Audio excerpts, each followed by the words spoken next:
بەناوی خی بەخشندەی میهرەبان بینەرانی بەڕێز ئەم کاتە و هەموو کاتێکتان باش خۆشحاڵین لە ئەڵلقەیەکی نوێی بەرنامەی باسخوازدا بە خزمەتی ئێوەی بەڕێز و خۆشەویست دەگەینەوە. ساڵیادی لەدایکبوونی پێغەمبەری خوا تەوەری ئەمڕۆی بەرنمەکەیە و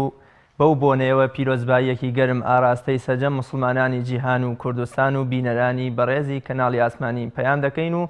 مێدەوارین ئەمە یادە بێتە مایە یەکریزی و خۆشەویستی نێوان مسلمانان.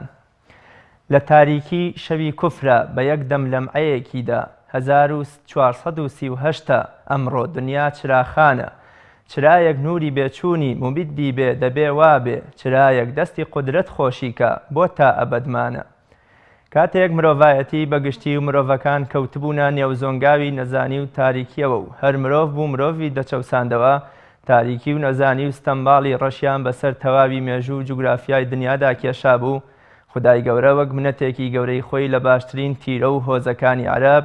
کۆتا هەمین پێغەمبەری خۆی بۆ مرۆڤەکان ڕەوانە کرد و ئیدی چرای زانین و عەشق و خۆشەویستی هەڵکرا و وردە وردە پەڵە هەورە چڵکنەکانی نەزانی و ستەم بارگە و بنەیان پێچایەوە و جیهان لە چاوەڕوانی ئاسۆیەکی ڕوون و گەشتدا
ژیانی پێغەمبەردا کە خودای گەورە لە ئیسماعیلەوە تا محەممەد نێوان و پچڕانی تێنەخستووە. ڕۆڵی ئافرەتێکی وەکو خەدیجە لە پشت و پەنایەتی پێغەمبەری خودادا چییە؟ بەڕێزان پاش ناوبڕێک لەگەڵ میوانەکەم بەڕێز مامۆستا دیار شێخ محەممەد مامۆستای پەیمانگای زانستە ئیسلامیەکان وەڵامی ئەم پرسیارانە و چەند پرسیارێکی تر وەردەگرین.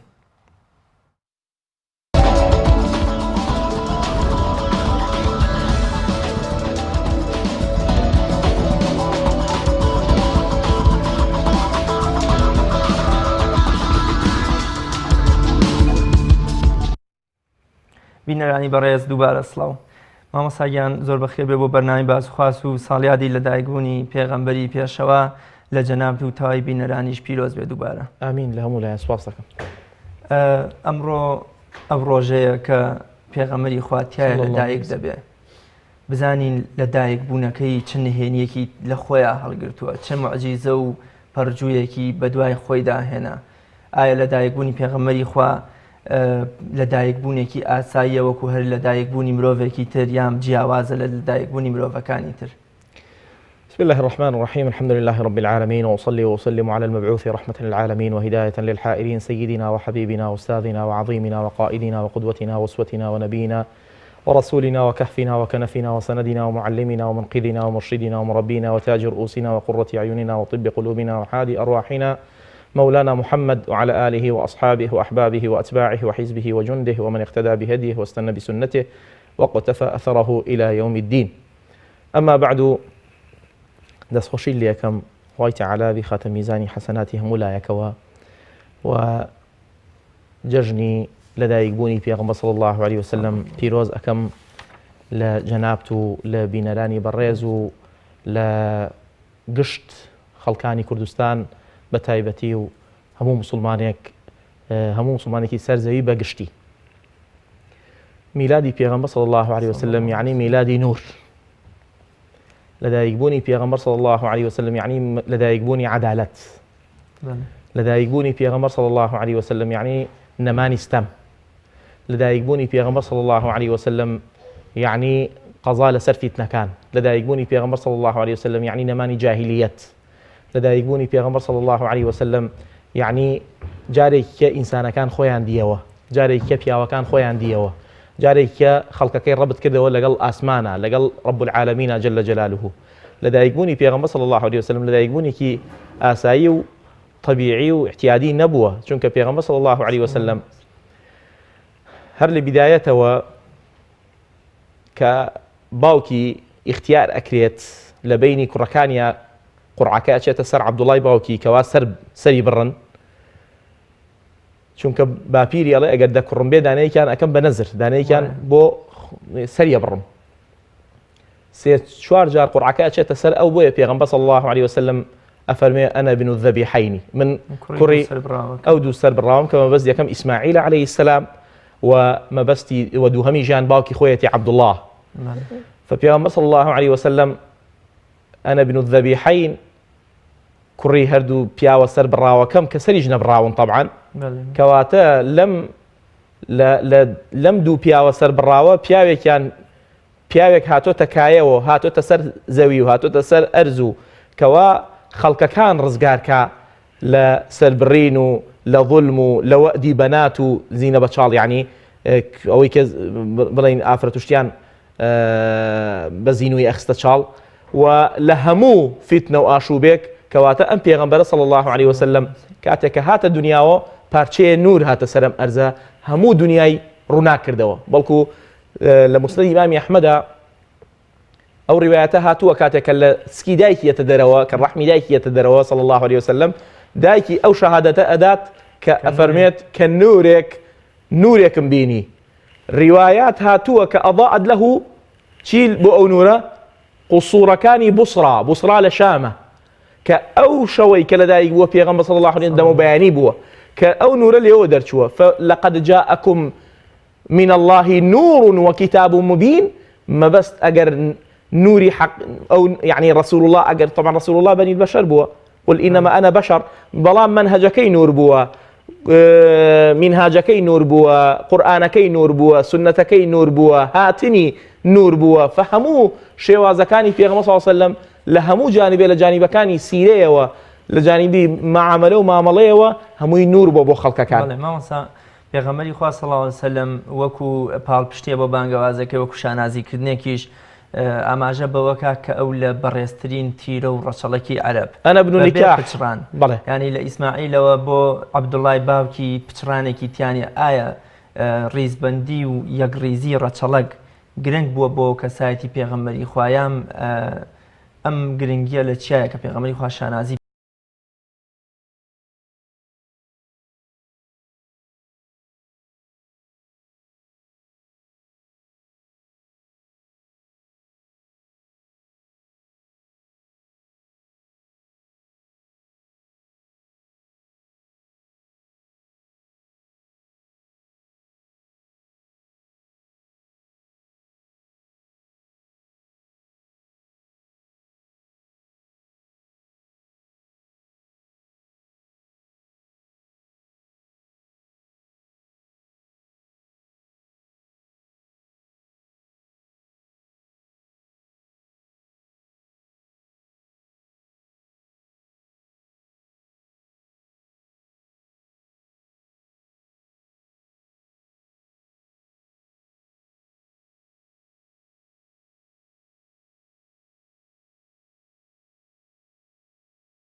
سكري أكفرت بالذي خلقك من تراب ثم من نطفة ثم سواك رجلا. أو النطفة أصل وايا بخليته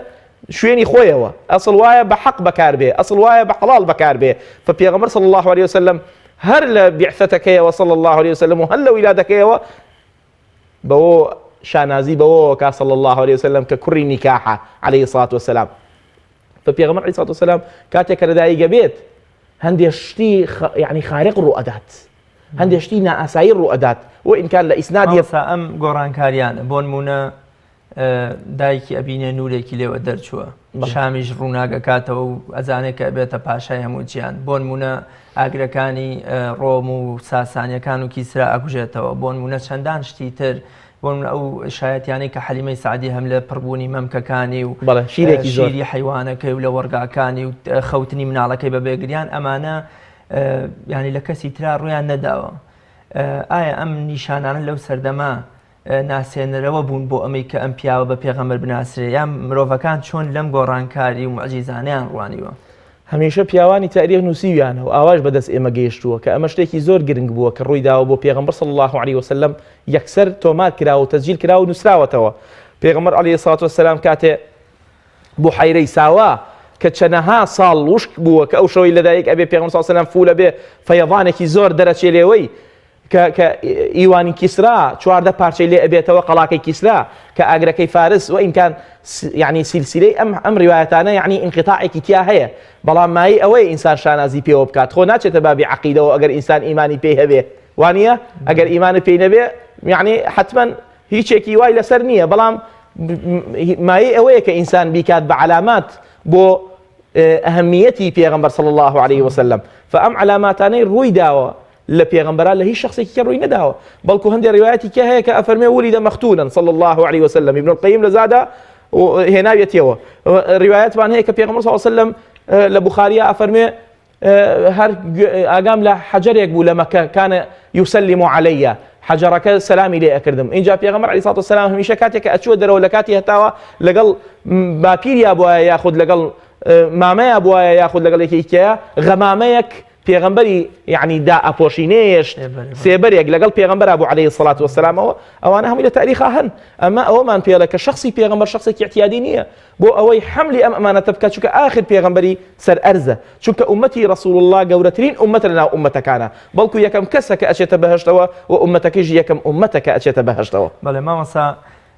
باپیری ینی نووسەرێ ئەڵێ ئەگەر 500 جاریش نەزرەکەی هەر لەسەر عەبدوڵڵا بووایە هەر ئەیگۆڕی هەر ئامادە بوو هەرچی سەر و سامانی هەیە بیگۆڕێ بەڵێ عەبدوڵڵاش کە پێغەمبەری خوا دڵنیا ئەبنەوە ئامینەخانی دایکی کە حامیلەیە و ئەم مناڵە بوونی هەیە ناسکیا ئیدی وەکو ئەڵێ خوای گەورە ئەو ڕاستپاردەی کە خسێتی سەر عەبدوڵڵا نامێنێت بۆیە وەفا دەکا دوای ئەوەی کە لە دایکە بێت و ئیدی وەکو ئەوەی پێویستێکی ئەوەی بە دایکی نامێنێ دایکیشی ئەمرێ دوایی باپیری دوایی مامەکان اینجا بەبێ خوشکوبرا نهێنی ئەمە چییە کە خوای گەورە بیستوێتی ئەم پێغەمبەرە بەڕێزە وەکوڵە هیچ پەرژینێکی نەبێ ینی تەنها دەستی وەکو مەحوی ئەفەرمێن تەنها دەستی قودرەتی خۆی ئەم چرایە خۆشکە صلى الله عليه وسلم طبعا وكل شيء عنده بمقدار هموش لاي خوي تعالى بقدره بنسراوه يعني هموي لاي او توابو بلين فأم بيغمبر صلى الله عليه وسلم أبي مهيئك شلون مهيئك بو نبوة شلون تهيئي بي بدات كواب بيغمبر بم شوازانه بم صورته بم رجايانه كبيغمبر صلى الله عليه وسلم أول لشتكان درباز بيت كبيغمبر صلى الله عليه وسلم أول لشتكان رزقاري بيت بأمري خوي برزقار جل جلاله بلكو هلا مناليه لحوت صالية لصحيح مسلمة كأين بأرزاو جبريل وميكائيل ين للفظك إسرافيل لقلايا كعمليات كيبو أكن القرآن إيش أما جيبيا وألم نشرح لك صدرك ووضعنا عنك وزرك ما بستي ووضعنا عنك وزرك يكم عمليات شو كدو عمليات كراوة صلى الله عليه وسلم حتى نسي كوري مالك أفرميك كاتيك شويني دورينا وكم أبيني أفرميك شويني خيطكان ما بيني شويني دورينا وكم أبيني للصدري في غنبرا صلى الله عليه وسلم بو أو يمك سمو هيئك هم معنويا هم جسديا صلى الله عليه وسلم إن جاء بيغمبر عليه الصلاة والسلام هل بدايته أبي بشواني مرمالات بو يا اخوي افرمي ما من نبي الا وراء الغنم هيج بيغمبرينيه الا شوانيتي كردوه بو لبروي امته بيسي بشوانيتيه فلو خوي راينيت خو راينيت بو اوي بيبا راعيه كي زور جوره صلى الله عليه وسلم كره نق راعي ابي بحادي صلى الله عليه وسلم شنك الراعي هي جستكانه هي كسكانه هي مخلوقكانه هی حیوانەکانە، بەڵام حادی هی ڕۆحەکانە، هی نەفسەکانە، هی زاتەکانە، هی گیانەکانە، هی گیانەکانە. بۆیە ئیبن القەیم بەڕەحمەت بێنووسیەتی حادی الأرواح إلى بلاد الأفراح. حادی ئەو کەسەیە کە دڵەکان ڕاکێشێ. فپێغەمبەر صلی الله عليه وسلم بوو بە صاحب، اینجا بوو بە ساحب، اینجا بوو بە ساحر صلی الله عليه وسلم. ساحر هەمیشە و ساحرە ناڵم، هەمیشە رسول الله وەکو چۆن ئەڵێ کەسێک سحری لەم خەڵکە کردووە، خەڵکەکان خۆیان عاشقی پێغەمبەر بوون عەلەیهی سڵاتو وەسەلام، خەڵکەکان خۆیان ئەچوونە باوەشی پێغەمبەرەوە، بەڵکو مناظەرەیەکمان نەدیوە لە سیرەی پێغەمبەر صلی الله عليه وسلم ئەبەدەن، نەمان دیوە پێغەمبەر مناظەرە بکات لەگەڵ یەکێکە، بەڵکو بە ئەخلاقی پێغەمبەر. ئەم ئەخلاقە بۆچی چۆن تووشی بوو؟ هەر لە مناڵیەوە صلی الله عليه وسلم. بۆیە کاتێک کە حەفلەیە ڕوویە، شایەک ڕوویە لە مەنتیقەکەیە، خەوی لێکەوت خوای تعالى بۆ ئەوەی بۆ ئەو شتە دروست نەکراوە صلی الله عليه وسلم، وإنما بۆ دعوە و بۆ بانخوازی و بۆ قیامەت دروست کراوە، ليخرج الناس من الظلمات إلى النور. فأم علامەتانی کە ڕووی داوە بۆ پێغەمبەر صلی الله عليه وسلم هەمووی ئەوەمان پێڵێ کە شخصی پێغەمبەر جیاوازە لە ناو شخصی هەموو پێغەمبەرانە بالذات، اینجا لە ناو عامەتی بەشەریەتە صلی الله عليه وسلم. حسابی پێغەمبەر حسابی هیچ کەسێکی بۆ ناکرێ ئەبەدەن، ئەبەدەن حسابی هیچ، چونکە سیرە و کونیەکەی وا ئەڵێ کابرای نصراني دو نصراني كتابك تأليف كان العظماء المئة في العالم يكم شخص لعظيم كان أبيان داناوه بيغمبر كي خوان عيسى سيم كز لا كتابك يا تو ماريان كردوه. فبيغمبر عليه الصلاة والسلام أمهم معجزات الرؤيا وهل بدايتي وحي وهل بدايتي ولادية وككس هندي لزانان وكو إمام عراقي برحمة بي أفرميه معجزاتي بيغمبر صلى الله عليه وسلم كادت أن لا تحصى، يعني تكاد أن لا تحصى، لا هبناش ميري أو معجزاتي هي بيش بيغمبري ولا كاتي نبوته وحيجها صلى الله عليه وسلم. بله مامەسا خوای گەورە لە چەندان ئاەتان ناردنی پێغەمبەری خوای صلی الله عليه وسلم کردوتە منەت و فەزڵێ بەسەر نەوەکانی ئادەمەوە بەسەر موسڵمانانەوە. ئەم منەتە چییە و چۆنە و بۆچی زۆربەی مرۆڤەکان ئەم منەتەیان وەرنەگرت و حتا بێ منەتیش بوون بەرامبەر بەو منەتە؟ يعني أعراب منتي أنا كر يمنون عليك أن أسلموا قل لا تمنوا علي إسلامكم بل الله يمن عليكم أن هداكم للإيمان. زاناياني أهل راضي وتفسير أفرمون بلا منت ما كان بسر ما أبي أخوة منت كابسرتانا شنك أن هداكم للإيمان يكم جار للإيمان به شنك أخوة كاتك إيمان بأخواني لرجيت يا غمرو عليه الصلاة والسلام وانيا لرجيت يا غمرو. فأمنت كأخوي تعالى يزكيهم ويعلمهم الكتاب والحكمة ياخذ أفرمي لقد جاءكم رسول من أنفسكم وانيا عزيز عليه ما عنتم حريص عليكم أمام بيويستي براسي بمنت هي بو أو إخوي تعالى بيرمان خاتوا بو إخوي تعالى بيمان بلا نادني محمد عليه الصلاة والسلام وبيغمبراياتي محمد عليه الصلاة والسلام يعني بسيط آسان نية براستي. أم محمد عليه الصلاة والسلام خلق مليارێک و 600 مليۆنی ڕزگار کردووە. ئەگەر بەخۆمان نابچی بۆیە ئەبو بەکری سدیق هەمیشە ئەو حەقیقەتەی بیر ناچوو. ئەی فەرموو عرفت ربي بربي ولولا ربي ما عرفت ربي. ئەی فەرموو خوام بەخوا ربي بمربي يعني خوام بەو کەسە ناسا ئەو کەسە پێی ناساندوم کە منی پەروەردە کردووە ولولا مربي ما عرفت ربي. ئەگەر ئەو پیاوە نەبووایە کە منی پەروەردە کردووە هەمیشە خوام نەئەناسی. فأم حقيقة پێویستی بە منەت هەیە چونکە شخصێکی وەک ذاتی رسول الله صلى الله عليه وسلم وەکووتمان هرشي طبعا ما خلافي يعني خلافك هي لكونوا آية كخوي تعالى بوشي أم أرزي دروس كردوا ومخلوقاته يتر نفسك كمان هي الله لبرزاتي رسول الله صلى الله عليه وسلم نفسي كمان هي ظاهري آية كورا قلك أفرمي ما خلقت الجن والإنس إلا ليعبدون إلا بو عبادتنا ابن عباس أفرمي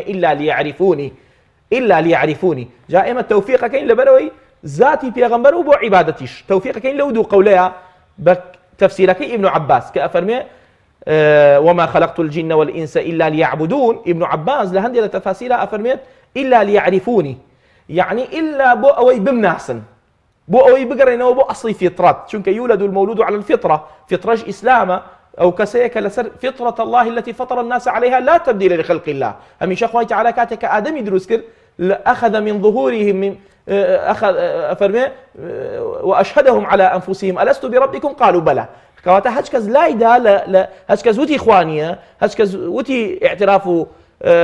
دانان بخوايا أو لا فطرة لايدا فأمدوا قولة شون كويا كينوا إلا ليعرفوني بقولك بتفسيرك ابن عباس كمعرفة إخوايش بداية ابتداء لبيغمبر وابو صلى الله عليه وسلم إيشي بيغمبرانو إيشي كتابة كان أويك جاريك خلق كربت كنا ولقى الآسمانا جاريك خلق ربت كنا ولقى اللهە وەڕەبەطنا على قلوبهم وقرآن فەرمێ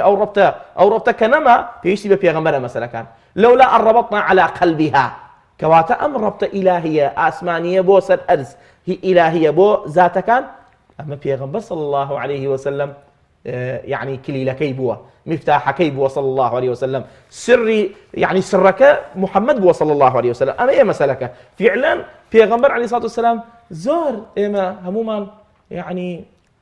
قرزاري پیغمبرين صلى الله عليه وسلم بوي إلا قرزاري پیغمبر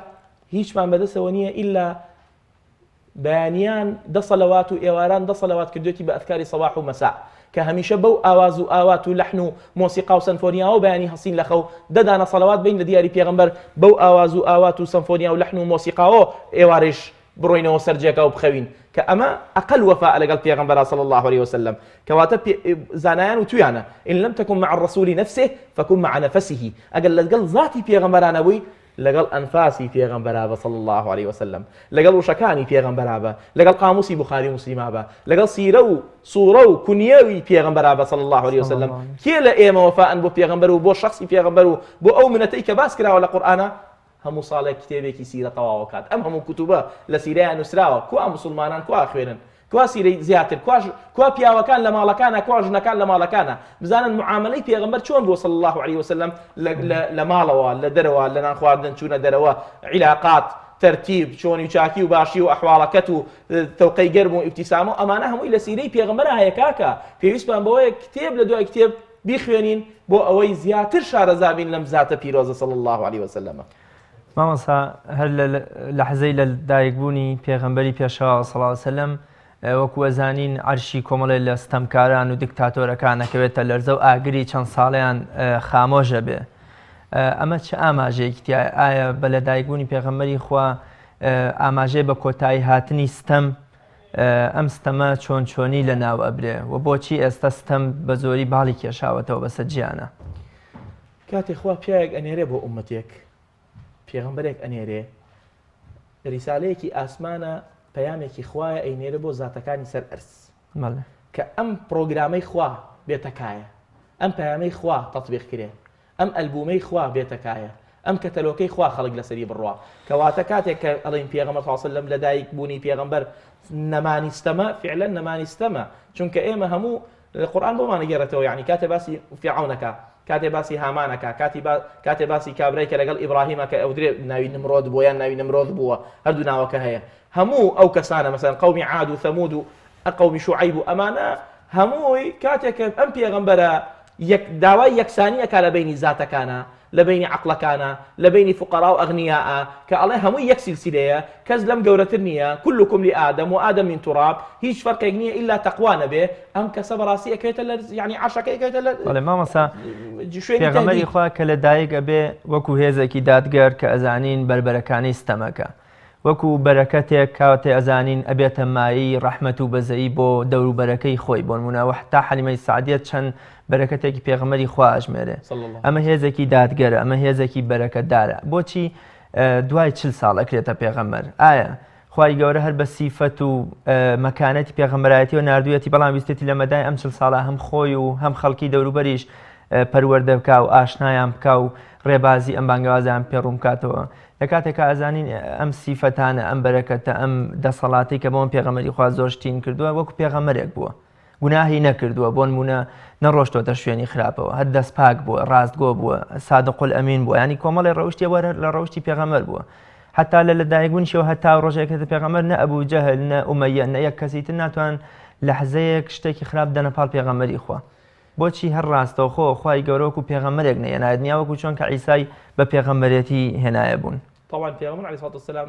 تەمەنی وەکو موجودە لە کتێبە تاریخییان 63 ساڵ بووە دوو بیستی بە بیستی ئەخیر بیستی یەکەم پەروەردە کراوە صلی الله عليه وسلم يعني ئەم 40 ساڵەی کە بیدایەت پێشەوەی بێ پێغەمبەر لەژێر چاودێری خوایە بووە مراقبە و کامێرەی خوایە بۆ جەل جەلال بۆی بیستی یەکەم بزانێت چۆن گەنجایەتی ئەباتە سەر گەنجێتیەکەی خۆی چۆن ئەباتە سەر کەواتە کەسێک تابعی محەممەد بێ هەرتا بیست هەمیشە ئەبێ ئاوا بێ و صیفاتەکانی هەن لە کاتێک کە دەرچووە لەسکی دایکەوە هەرتا 20 ساڵی ئاوا بەم صیفاتە ئەبێ گەنج پەروەردە ببێ لە بیستی دووهەما تا بیستی سێهەم تا 40 ساڵیەکە ئەمە مهيأ بووە چۆن ببێ بە هەندەسەی عقل، چۆن پێغەمبەر صلی الله عليه وسلم ببێ مهندسی پیاوەکان، مهندسی عقلەکان، مهندسی زاتەکان، چونکە عادەتەن لە 20ەوە بۆ 40 ئیتر ئینسان مامەڵەی پیاوەتی ئەکات. لە پێش چلا ئەوە گەنجێکە، یعنی گەنجێکە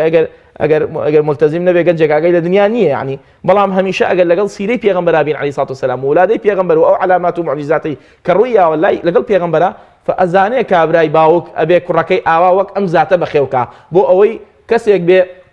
تصدیری محەممەدێکی دووهەم بکا بۆ ئومەت بۆ عالم، داعیەک بێ وەک داعی وەکو محەممەد صلی الله عليه وسلم. خۆ ئەبوبەکری سیدیق هاوڕێی پێغەمبەر بوو، معجەبی محەممەد بوو، یەکەم کەسەکە ئیمانی هێناوە پێغەمبەر،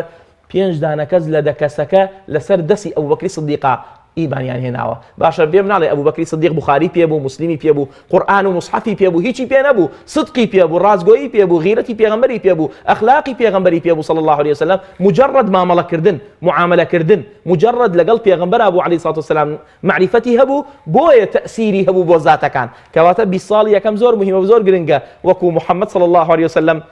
مناڵەکان پەروەردە بگرێن. 22 هەرتا 23 هەتا سەری 40 بڵین ئەوەیە کە ئینسان مامەڵەی پیاوەتیە، یعنی چۆن موقعی ئیعرابمان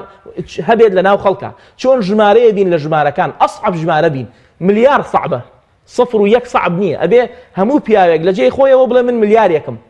رسول الله یەک کەس بوو 360 بتیان ئەپەرست، بۆیە کافرەکان ئەیانو ئەجعل الآلهة إلها واحدة إن هذا لشيء عجاب. يعني أم محمد يقول لا إله إلا الله تفلحوا لنا أو هم 360 بتا أو هم خلقه أو هم ديانته أو هم عبادته، هل يكبو خويبو إن جا سلطنت هبو، إن جا باره هبو، إن جا قوة هبو، دس هبو، إن جا شمشير هبو. أم محمد صلى الله عليه وسلم أيو خلقي نبلن لا إله إلا الله تفلحوا وارخو جيبو يستمر يالكو 600 بليون. فأم بيستيدوها ما بيستي بويت تهيئي الرجال پیاو چۆن ببێ بە مهندز لە ناو خەڵکە، ببێ بە صاحب و ساحب لە ناو خەڵکە، ببێ بە ڕاکێشکەری دڵەکان، ببێ بە ڕاکێشکەری عەقڵەکان، ببێ بە زاتەکان ڕاکێشێ، جەلبیان کە جەذبیان کە بۆ ئەم دینە، بۆ ئەم ئاینە، بۆ ئەم منهەجە، بۆ ئەم وحیە، بۆ ئەم پەیامی ئاسمانەی کە هاتووە کە ئێمە بەداخەوە تەرکمان کردووە، نازانین ئەم قورئانە زەلزەلەی ناوەتەوە 1400 ساڵە کە بۆ محەممەد بۆ ذاتی محەممەد دابەزیوە، بۆ سەدر و سنگی پێغەمبەر دابەزیوە صلی الله عليه وسلم. قورئانیش خۆی ئەفەرمێن لو أنزلنا هذا القرآن على جبل لرأيته خاشعا متصدعا. ئەگەر لەسەر کێوێک ئەبوو پارچە پارچە ئەبوو، بەڵامەوە سەدری پێغەمبەر بوو وەریگرت، دڵی پێغەمبەر بوو توانی حملی ئەم ئەمانەتە بکە. دوای 40 کامڵی عەقڵە، عقل كاملة به بويا ابن العربي برحمة الله أحكام القرآن أفرمي لتشلو إتر إنسان أقول جيبي بلاي شيخ شو إنسان ششحو مرحلة تيبرا أكاد للدنيا، أما جنينة إن جاء طفلة إن جاء صبية إن جاء غلامة إن جاء فتاة إن جاء شابة إن جاء شيخة إن جاء كهلة بهج مرحلة شيخوخة لتشليو دس بيكا كامل بوني عقله كامل بوني. فلما بلغ 40 سنة لقرآن أما جيبيا وقال ربي أوزعني شل صار يتر أوفولة يعني شنك بياو لتصاليا كامري عقله مداركي بقى وطبيعي يعني كان عرفي كان هبو كاتك منالي عند دايق ابو ايان نارد بون منبه لادي كان وجينكي باك بو اويز هم زماني باراو بي او هوايكي لبار هلمجي و فيري زماني خلقي تربيته بكريتو ام جينغا لباريك بون من دوايش چندان معجزه لجاني پیغمبري خواله دمي حليمه سعديه و اگرترتو ام جينغا چند لبار و گنجا و دروست بو يام چنه پيويستيا كر بو دروست كردني كسايتي پیغمبري خوا. طبعا بشوار صالي پیغمبري النار عليه الصلاه والسلام بو لادي كواتوش فيري فصاحته وبلاغته قصه كردنو مجالس ببينها چونك عرب الله المجالس مدارس بو فير بيد يعني شلون ببي بمنالك چونك هميشه او عائلانه اهتماميان بو اداد يعني منالكان يعني ببن بشيري ميدان ومردي ميدان وكو عبد الله كوري زبيري كوري عوام عبد الله كوري زبيري كوري عوام كاتك اشو دروا ياري لقل منالكان كرت بمنالكان يوت اتلعبون معي خوي اصل واي بلا هل العب معكم هل العب معكم ياري تاع لقلابكم او ياريم لقلاكن فهميشه يعني او مهم جرينج بوللايان مناليان انار دروي لاديكي كخاصه لاديه معروف وايبا فصاحته بلاغته باكو تمييزه بي او دور لجنجالي شارو چونك اوساش يعني لادي يعني شار هبو شارشك هبو كبشكوله جوره وهكذا يعني فنيراو بيغمبر صلى الله عليه وسلم لشوار صاليه وبو اوي زمانك فصيح وفعلا زمانك فصيحي توجبوه فرمي يعني بنصيبه وخوا بي بخشيوه فرمي من جورترين من يكمم كنطق بالضاد ضو غير بيد أني من قريش كواتي اعتزازك أبويك في صلى الله عليه وسلم كم كسل سر أرزا ضوي بوهات بي ضوي خشكي صاد إما بيستوهش حرفان هي يكي لحرفكاني ضاد خشكي صاد يكي لحرفكاني ضاد خشكي طاع ولا الضالين ولا والظالمين أما دوش يعني فهي كم كس كبيغمبر صلى الله عليه وسلم نطقي بم حرف بم بيتايا نابت بجواني محمد المصطفى صلى الله عليه وسلم فهميشه بو أوي أما همي بأمري خوابه همي خواي تعالى ناردويتي همي خواي تعالى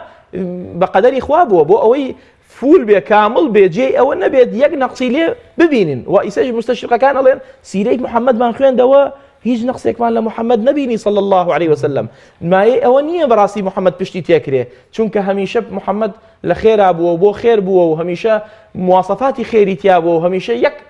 خللي نبوه يك توشي يك نقصاني وكم كرتي نبوه بيغمبر صلى الله عليه وسلم هل لم گەشتەیدا یان لەم ژینگەیەدا ڕۆژێک لە کاتی بازیکردن و یاریکردناوێت لەگەڵ هاو براکانی تری ئەوانەی مناڵەکانی حەلیمەی سعدی دوو مەلایکەتی خوا دێن ئەیگرن و ئەیدەن بە ئەرزدا و پاشان سکی مبارەکی هەڵە دڕن و پارچەیەک لەناو دەردێن و لەناو حەوزێکە ئایشۆن ئەمە بە بەرچاوی مناڵەکانەوە بە بەرچاوی خۆیەوە اینجا پێچێ هەر بە شێوەیەکی ئاشکرا بەبێ بەنجکردن و ئەم شتانە بێت دواتریش کە حەلیمەی سعدی ئەچێ بەرەو ڕووی ئەڵێ سەرەکەم ڕەنگی زەرد هەڵگەڕاوە نهێنی ئەم کارە لە چیدایە بۆچی بە ئاشکرا و بە بەرچاوی مناڵان و حتا بە ئازارەوە ئەم بەشەی ناوسکی پێغەمبەری خوا دەردەێنرێ پێغەمبەر صلی الله عليه وسلم ئەو شتیان لەگەڵا کردووە یعنی بۆ ئەوەی هەر لە مناڵیەوە وەکو وتم ئیهتیمامێکی خاص بدرێ بە ئیهتیمامێکی تایبەت بدرێ بە محەممەد صلی الله عليه وسلم دووهەم ئەم شوێنی حقد و غەش و پیسایی دڵیان لێ دەرکردووە بۆ ئەوەی خوا پەیامێکە بە ئێمە بڵێ ئەگەر من وام کردبێ لە محەممەد هەمیشە وا ناکەم لە کەسیکە کەسەکانی کە ئەبێ خۆیان مدەڕەب خۆیان لە تەمرین و تەدریباوا لە خۆیان بکەن کە ئەم شوێنە جێی حقد و غەل و غەش و ئەم مەسائلانە جێیتیان نەبێتەوە وەکو وتم ووەضعنا عنکە ویزرەکە ئەو ویزرەی کە خوا باسی کردووە کە شوێنی ویزرە کە مەکانی ویزرە ئەبێ خۆمان يعني هەوڵ بین وەکو غەزالی بە ڕەحمەت بێ لە ئیحیایە فەرمێ وەرزشێکی بۆ بکەی بۆ ئەوەی نەمێنێ يعني بەڕاستی چونکە پێغەمبەر صلی الله عليه وسلم لە هەموو سیرەی بخوێنەرەوە تووڕە نەبووە صلى الله عليه وسلم هەموو سیرەی بخوێنەرەوە انتقامی بۆ خۆی نەسەندووە کاتێ تووڕە بووە إذا انتهكت يعني حرمات الله هەچ کاتێ حرمەتێکی مقدسێکی ئیسلام انتها کرایە و يعني سم كرايا لم دينا أو كاتب يغبر تراب صلى الله عليه وسلم كواتا ترابون كيجي وغضب كيجي انتقام كيجي هم يبو خواب وبو نفسي خوي نبو أجناب ونفسي خوي بوايا كاتب لبردم كعبة يا سجد أباتو بيساي حشتري جنو يكن بسريا يعني كسيك شقي لأشقياء قريجية ملك قاتش خات سر ملي مباركي بيغمبر صلى الله عليه وسلم لفتح مكة يا كاتك يتو بيريان أخاتوا قال ماذا ترون لو أفرمي ماذا ترون لو أني فاعل بكم ولا يكلي ولا أخ كريم أبي كان الله وابن أخ كريم كتب بياك يمشي بخشن ديت كرة باوك يجي بخشن دبو نجا فرمي اذهبوا فأنتم الطلقاء فأما وما أنت يلا هميشة أم حادثة بوي باسكرا وقرآنش أما جاي بيا بتلميح نك بتصريح يعني باسي عملياتكين كدوم بستم بو أويك إما هميشة هول بين أو صفتيه بيما ناجي نايل بيبجين صفتي أو شوينيك ويزرك كوكاتوا هميشه ضلا أو ضلا نايل على خلق بيبقات حقد حسد غلة غشة دروية أمراض قلوب بيوتي الإسلام جناها كتابي لسرا إمام القيم لسري نسيوا إمام غزالي إحياء لسر نسيوا يتر زور العلماء كان ابن حجر هيتمي برحمة لسري نسيوا أما بو أويا كهميشه هول بين محمد آسابين صلى الله عليه وسلم چونکە وەکو وتم ئینسان زۆر حیفە زۆر عیبە ئەگەر کەسێک مەلیکەکەی پاشاکەی سەرگەورەکەی شێخەکەی کاکەکەی وەستاکەی مهم بێت تەلەبەکەی نامهم بێ وەک ئەو نەبێ دەروێشەکەی وەک ئەو نەبێ هەمیشە ئەبێ وەکو پێغەمبەر صلی الله عليه وسلم نەک وەکو پێغەمبەر وەک بە زمان و ظاهری وإنما بمعاملەکردن و معاملەکردن بە معنەویاتمان چۆنە لناو خلقا ولقال خواي پروردگار جل جلاله في غمر صلى الله عليه وسلم بيجوا بيغمبر إمام غزالي لكتابي المنقذ من الضلال يجرتوا الله كافر كان بمحمد يعني أو أن محمدا قد عشق ربه في غمر صلى الله عليه وسلم أونا شو غاري حراء وخوار نيجي لقال خويا أبر بشي ما ويكو فتريك خلقكي قريش كان يانوت عرب يانوت هو شيء محمد عشق ربه يعني أم محمد براسي عاشقي خواي خويتي فإما معناه كسكان عاشقي خوابن كعاشقي خوابويت يتر عباد الله صفر لايتو هيج نية أو قصة في عليه هالشيء بيرتو المهم مرتبط أبي لقى الخوايا فأم عملياتي بو إكراه صلى الله عليه وسلم بو أوي مهيئك بو أم مسائلانا عملياتي دو هم شيء ليلة الإسراء والمعراج بو كبي صلى الله عليه وسلم كاتيك شيء بو حضور إخوة جل جلاله أو لو كاتيك شيء دروس بيت دروس بيت دولات إن جا بيسي بعملياتك تعظيه صلى الله عليه وسلم ما ملكرنيكي تازة چونك لما كوا چت مدينة يتر دولت داني شوكتي به قوتي به چكي به چكداري لقلايا اچت مدينة بكوانية لفتح مكة 10,000 چكاري لقلايا صلى الله عليه وسلم فأما بيوستي بعملياتك تازة فأما مسائلاني كرويا وبو بيغمبر صلى الله عليه وسلم هميشه بو كسي كرونادات او يكفر ذاك الرويداوا بلكو لناو بيغمبراني جا عليك معجزة قاسي خويه بس بشوازي معجزة كاني بيغمبر رويداوا لناو همو پیغمبرانه بلکو هی پیغمبران روی داوا لنا امتی پیغمبران نقل بو پیغمبری ایما يعني معجزاتي پیغمبرانی که بو امتی ایما روی داوا مثلا لم امته پیان خصوتنا اجرا ونسوتاو امام عمر برقيه بي اذن خوي خليفه افرمي الحمد لله الذي جعل من امه رسول الله من يقتدي بابيه ابراهيم فاما معجزاني پیغمبر كان امتي اما الرؤداد والله معجزاتي پیغمبر خاص وتايبته بو هيج كسر روي نداوا صلى الله عليه وسلم ومعجزة كان لا تعد ولا تحصى أو شتانيك رويدا ولا قال خوايا جل جلاله أو شتانيك خوا بوي يعني بوي هنا وتكايو دروز بو ولا قال ياو وبشوازه بشاني أم خلك ياو بوي أم خلك هميشة كلت شيء ولا دس خويا من فعلا من تيكي خوايا بسلمانه ومحمد صلى الله عليه وسلم. مامسا آية خدي بيغمري خاص خاصا للتمني من علي وجنجتي وهرزكاري خويا زانی وێتی کە دەبێتە پێغەمبەر و ئایا لەم ماوەیە تا پێشەوەی بێتە پێغەمبەر تا پێشەوەش کە بچێتە خەڵوە لە شاخی حیرا ئایا شتێکی لە شێوەی وەحیا بۆ هاتووە یا خۆی دڵنیا بووە کە لە داهاتووە ئەبێتە پێغەمبەر يعني ئەو علامەتانەی کە ڕووی داوە پێش پێغەمبەر ئێرسادات بووە یعنی شتێک بووە لە خواییەوە جل جلاله هەندێک پەیام بووە بەڵام حقيقتي أوي نزاني وكبيغمبر صلى الله عليه وسلم فعلا دبي بنبي وإن كان خلافك لم قصيا يعني لبين زانايانا هندي لزاناياني كون ألين بيغمبر صلى الله عليه وسلم هل مناليه وزانيتي يعني كوا أبي بيغمبر أجر عيسى عليه السلام هات قصوب كور بيقسيكر إني عبد الله آتاني الكتاب وجعلني نبيا وجعلني مباركا أينما كنت وأوصاني بالصلاة والزكاة يا يحيى خذ الكتاب بقوة وآتيناه الحكم صبيا وبرا بوالديه أما أجر أوان وابوبا فبيغمبر صلى الله عليه وسلم أو لا تره هندي كانوا أعلن بلام أو شتاني كالرياوة وكو غمامة وكو معجزة يعني وكو إرصادات أو مسائلنا هندي معجزات رياوة أما هموي بو أو بو ك فعلا بيغمبر صلى الله عليه وسلم شتيكي لا دروز ببي بو بيغمبر هل يقلان أبويا ويعني هذا دائما كان يخلو بنفسه وكان كثير العبادة صلى الله عليه وسلم عبادته زوري هبو عبادتك يعني ديار نية شيبوا وإنما زانایان ئەڵێن زیاتر تەفەکوور بووە چونکە لەفظێک هەیە حەدیثێک سەید سابق کتێبێکی هەیە ئیسلامنا حەدیثێک یانێ ئەڵێ ئەفضل العبادة التفكر في الله گەڕان بە دوای حەدیثەکە لە سونەنە نەمدۆزیەوە بەڵام سەید سابق ئەو حەدیثەیە هێنێتەوە لە کتێبی ئیسلامنا فأم تفكروا الذين يتفكرون في خلق السماوات والأرض أم تفكر لو كاتا گەورەترین عبادت بووە بەڵکو ئیستێژ عبادەتە يعني فبيغمبر صلى الله عليه وسلم طبعا أول عابد هو صلى الله عليه وسلم وكسيك بولنا أهل فترة أم بيغمبري أشتا وحي بوناتو بلام مقدماتي وحي بوهاتو مقدماتي بيغمبراتي بوهاتو صلى الله عليه وسلم بلام بدقيقي ويزاني بيغمبرا يعني بزاني بيتي أما جي خلافه وراجح جوايك يعني باز نكراوه يعني بصريحي شتيك مانيه كبيغمبر صلى الله عليه وسلم زاني بيتي فعلا بيغمبر عليه الصلاة والسلام بلام وكوتم لبداية حلقة رسول الله صلى الله عليه وسلم زور شد دعيب وتويتي فرميتي حجرك ناسم استيج كان يسلم علي سلامي لي كذا مثلا غمامك اما سائلانا رويداوا يعني ما مسا وجزاني لدايقوني بيغمبري خوا صلى الله عليه وسلم وكو منته بركته بو همو مرافايتي كوشكي ستمو نا عدالتي وظلم مستمر روخان بو المنبويا معي بركه بو خلقي دورو بەرەکەتی پێغەمبەری خوا بۆ بنەماڵەکەی خۆی بۆ دایک و باوکی بۆ مامەکان ئێمە دڵنیان ئەگەر خاتو ئامینەی دایکی و باوکی بەڕێزی و باپیری بمانایە بێگومان بۆ نەباوەڕیان پێهێنا ئەم بەڕێزانە کە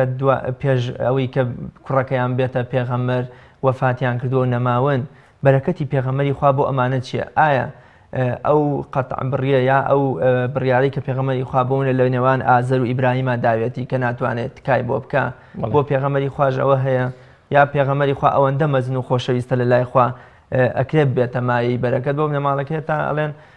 ئەبوو لەهەب کاتێکە کەنیزەکەی مژدەی پێداوە برازایەکت بۆ لێ ئازادی کردووە هەتا کۆمەڵێ لەزانێن ئەڵێن شەوانی دووشەممە سزای یان بۆونە ئەبوو تالب ئەڵێن سزاکەی ئەو شتا ئەمە چۆنیە ئەمە ئەگەر بگەڕێتەوە بۆ ئەسڵی مەسئلەکە بەرەکەتی پێغەمبەر صلی الله عليه وسلم مثلا کابرایەکی وەکو ئەبوو طالب کە مامی پێغەمبەرە زۆر مساند و مساعدی پێغەمبەر بوو صلی الله عليه وسلم حتا بەقەد ئەبوبەکر سیدیق هاوکار بوو بەڵکو ئەو ساڵی کە وفاتی تیاکە لەگەڵ خەدیجەیە ناولا عام الحزن يعني ساڵی خەفتباری فأبو طالب زۆر پشتگیری لە پێغەمبەرەکە عەلەیهی سەڵاتو وەسەلام بۆیە يعني لەبەر پێغەمبەر ولەبەر پلەپایی پێغەمبەر صلی الله عليه وسلم فەرمووی کەمترین عذابی جەهەنەم عذابي مامم أبو طالبة دون على لبيكات يغلي منهما رأسه يعني سريع كله أواني بل أخوي أواني بل أخوي باوكو دايكي أهلي فترة يعني أهلي فترة طبعا أو شوار تعقمان هي إما لقيامتك أخوان ليان خوش به همو أهلي فترة يعني شي يعني فترة كلبيني دو بيغمبرا بيغمبر بون رسول الله فرمي بيني وبين أخي عيسى 600 صالة وكل مسلمة هي للفظك 6 قرن همو قرن 6 صالة كواتل بين عيسى عليه السلام ومحمد صلى الله عليه وسلم 6 صالة بوا لم 6 صالة زانان لن أهلي فترة أويا يعني لسياستي كم طاوبوبن لبيني هدو 6 كان لسياستي كم هات تسر سياستي دوهم أو بيوتي أهلي فترة يك لو تاقمانيك لقيامة أخوالي أن خوش به ودايكو باوكي بيغمبر صلى الله عليه وسلم لأهلي فترة وإن كان لبابي أمانتي علمية وخلافك هي لبيني زانايانا آيكو دايكو باوكي بيغمبر صلى الله عليه وسلم ئافرەتەکە کە ئەگری بۆ باوکی ئەڵێ